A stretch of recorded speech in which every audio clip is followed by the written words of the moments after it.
Guys, এই গাইজটাই আমার বলতে মন চায় না প্রতিটা দিন অশান্তি। আপনারা সবাই কেমন আছেন? আশা করি আপনারা সবাই অনেক ভালো আছেন, আমিও ভালো আছি। আজকের ভিডিওটা বানানোর মূল টপিক হলো মেয়েদেরকে নিয়ে। যেমন অনেক মেয়েরা কি করে, ছেলেদের ইনবক্সে গিয়ে SMS দেয়, ডিস্টার্ব করে ছেলেদেরকে।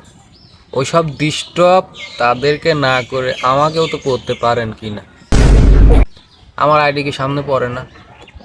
আমার আইডি ফেসবুকে এখানে ওখানে ঘুরঘুর করে, তাও আমারে আপনারা SMS না দিয়ে অন্য ছেলেদেরকে SMS দেন। আমি কি খারাপ নাকি? আমি তো ভালোই। আপনারা এখন থেকে সবাই আমার SMS দেবেন।